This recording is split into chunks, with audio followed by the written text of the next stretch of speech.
నిర్ణయం తీసుకుంటాం. మొదటి అసెంబ్లీ సమావేశాల్లోనే 6 గ్యారంటీలకు చట్టబద్ధత తెస్తామని ఎన్నికల ముందు హామీ ఇచ్చారు. కానీ ఈ రోజు వరకు 6 గ్యారంటీల ఊసే ఎత్తలేరు. ఏది 6 గ్యారంటీలకు చట్టబద్ధత ఏమైంది నేను అడుగుతా ఉన్నా. ఇవాళ గాలి మోటార్ల తిరుగుడు, గాలి మాటలు మాట్లాడు తప్ప ఈ ప్రభుత్వానికి చిత్తశుద్ధి కరువైపోయింది. అన్ని గోబల్స్ ప్రచారానికి పాల్పడతా ఉన్నారు. ఈరోజు ఉద్యోగస్తుల విషయంలో కాంగ్రెస్ పార్టీ తన ఎలక్షన్ మేనిఫెస్టోలో అనేక హామీలు ఇచ్చింది. వచ్చిన 100 రోజుల్లో ఉద్యోగస్తుల ఎరియర్స్ అన్ని రిలీజ్ చేస్తామని, పీఆర్సీ అమల్లోకి తెస్తామని, సత్వరమే డిఏలు చెల్లిస్తామని ఆ రోజు ఉద్యోగులను ఎన్నికల ముందు ఊరించారు. ఎన్నికల తర్వాత నిన్నటి కేబినెట్ మీటింగ్తో ఉసూరుమనిపించారు. ఎన్నికల ముందు ఊరించడం, అధికారంలోకి వచ్చిన తర్వాత ఉద్యోగస్తులను ఉసూరుమనిపించడం, ఇది కాంగ్రెస్ యొక్క నీతి. నిన్నేం చెప్పిండ్రు? 1 డిఏ ఇస్తాం. దానికి ఎన్ని కథలు. ఆ ఇచ్చిన 1 డిఏకు మంత్రులతో సబ్ కమిటీ, ఐఏఎస్ అధికారులతో సబ్ కమిటీ,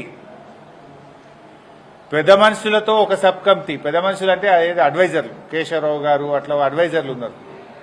ఉద్యోగస్తులతో మాట్లాడనీకి, ఉద్యోగస్తులతో చర్చించి వాళ్ళ పీఆర్సీ, వాళ్ళ డిఏలు, వాళ్ళ బకాయిలు చెల్లించడానికి ముచ్చటగా 3 కమిటీలు వేసిండ్రు. మంత్రులతో సబ్ కమిటీ, ఐఏఎస్ అధికారులతో సబ్ కమిటీ, పెద్ద మనుషులు అడ్వైజర్లతో ఒక సబ్ కమిటీ. ఏదో అంటారు చూడు, ఇంత కోడికి మసాలా శాంతాడంతా చేసి మూరడంతా చేసినట్టు చేసింది ఏమున్నదిరా నాయన అంటే 1 డిఏ ఇచ్చారు. భారతదేశంలోనే 5 డిఏలు పెండింగ్ లో ఉన్న ఒకే ఒక్క రాష్ట్రం తెలంగాణ రాష్ట్రం. ఇలా 1 డిఏ ఇవ్వడానికి 3 కమిటీలేంది, ముచ్చట్లేంది, 5 గంటల కేబినెట్ లో చర్చ ఏంది, ఆ 1 డిఏ ఇచ్చుడేంది. పీఆర్సీ ఊసేలేదు.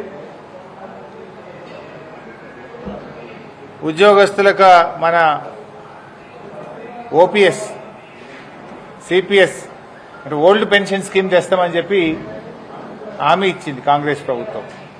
ఓపీఎస్ గురించి మాట్లాడరు, పీఆర్సీ గురించి ప్రస్తావనే లేదు.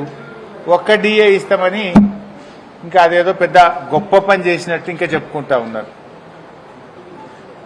ఇంకా 2వ డిఏ వచ్చే ఏప్రిల్ ఇస్తాడు. అప్పటికి ఇంకో 2 వస్తాయి. ఏడాదికి 2 డిఏలు వస్తాయి ఉద్యోగస్తులకు. నువ్వు కొత్తగా ఇచ్చేది ఏంటి? అప్పటి వరకు ఇంకా 2 వస్తాయి, మళ్ళీ 6 అవుతాయి, 5/6 అవుతాయి. అంటే ఇలా ఉద్యోగస్తులను రాచి రంపాన పెడుతున్నారు. ఉద్యోగస్తులను నిట్ట నిలువునా ముంచుతున్నది కాంగ్రెస్ ప్రభుత్వం. మీరు 100 రోజుల్లో పీఆర్సీ అన్నారు. 500 రోజులైంది కదా నీ గవర్నమెంట్ వచ్చి. ఎందుకు పీఆర్సీ గురించి మాట్లాడరు? కేసీఆర్ గారి ప్రభుత్వం 73% పీఆర్సీ ఇచ్చింది. భారతదేశంలో అత్యధిక పీఆర్సీ ఇచ్చింది బీఆర్ఎస్ ప్రభుత్వం, 73%. ఒకసారి 43, ఒకసారి 30. మరి మీరెందుకు ఇవ్వలే పీఆర్సీ? ఆ రోజు ఇంకా మెరుగైన పీఆర్సీ ఇస్తాం, 100 రోజుల్లో ఇస్తాం, డిఏలు ఇస్తాం, బకాయిలు ఇస్తాం. ఏమైంది? ఆ రోజు అర్రాస్ పాట పాడింది. ఈరోజేమో కమిటీలు వేసి కాలయాపన చేస్తున్నారు. 3 కమిటీలు వేసి నువ్వు కొండందవి ఎల్కందవి పట్టినట్టు 3 కమిటీలు వేసి నువ్వు చేసింది ఏంది? 1 డిఏనా?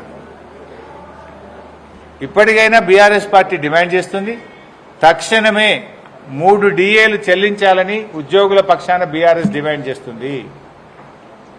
ఓల్డ్ పెన్షన్ స్కీమ్ మీరు ఇచ్చిన మాట ప్రకారంగా ఓపీఎస్ ను తీసుకురావాలని కోరుతున్నాము.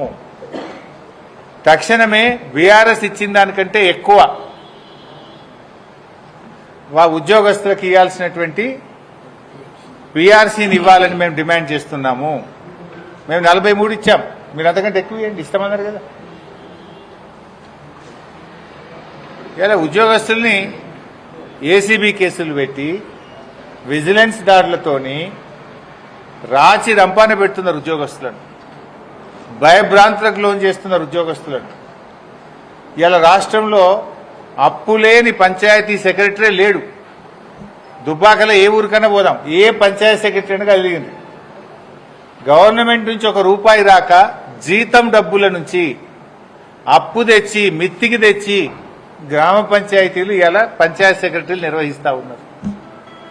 ఏ పంచాయతీ సెక్రటరీ కన్నా 1 లక్ష 2 లక్షల అప్పు. అసలు వాళ్ళకు 1 రూపాయి వస్తలేదు గ్రామ పంచాయతీ. ఊళ్ళోనేమో సర్పంచులు లేరు. ప్రజలు ఏమైంది, మోటార్ కాలిపోయింది సంగతి ఏందని సెక్రటరీ మీద పడుతుంది.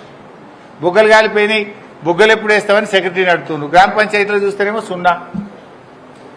ఉద్దర తెచ్చి మితికి తెచ్చి అప్పు తెచ్చి డీజిల్ పోసి నడుపుతున్నారు. సగం గ్రామ పంచాయతీల్లో ట్రాక్టర్లు మూలగబడ్డాయి. అయితే కొన్ని ఊళ్ళలో 2 రోజులకు ఒకసారి నడుపుతున్నారు ట్రాక్టర్, కొన్ని ఊళ్ళలో వారానికి ఒక్కనాడు నడుపుతున్నారు, కొన్ని ఊళ్ళలో దినం తప్పించి దినం నడుపుతున్నారు, కొన్ని ఊళ్ళలో డీజిల్ లేదని సపరేక జాకీలు ఎక్కించి పక్కకు పెట్టారు ట్రాక్టర్లు. కేసీఆర్ ఉన్నప్పుడు పల్లెలకు పట్టం కట్టిండు, పల్లెలను స్వర్గసీమలుగా తయారు చేసిండు. కేసీఆర్ హయాంలో అవార్డులంటే తెలంగాణ పల్లెల పేర్లు లేకుండా ఈ దేశంలో అవార్డులే లేవు. కాంగ్రెస్ వచ్చింది, అవార్డులకు మంగళం పాడింది. గుండు 0, ఒక్క అవార్డు వస్తలేదు, ఒక్క అవార్డు కూడా దిక్కులేదు.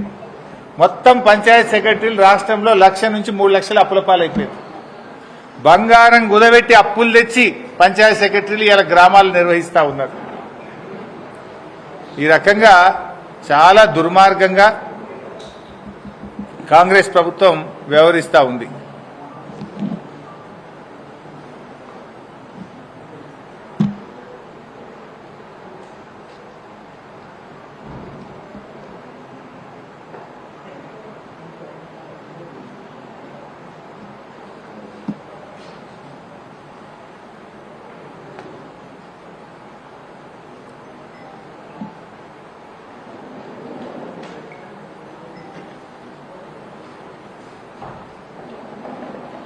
ఇప్పుడే ఉత్తమ్ కుమార్ రెడ్డిది ఒక చిట్ చాట్ అయినట్టుగా వార్త వస్తూ ఉంది. దాని మీద కూడా నేను కామెంట్ చేస్తా. ఆయన ఏదో చిట్ చాట్ పెట్టిండు హైదరాబాద్లో.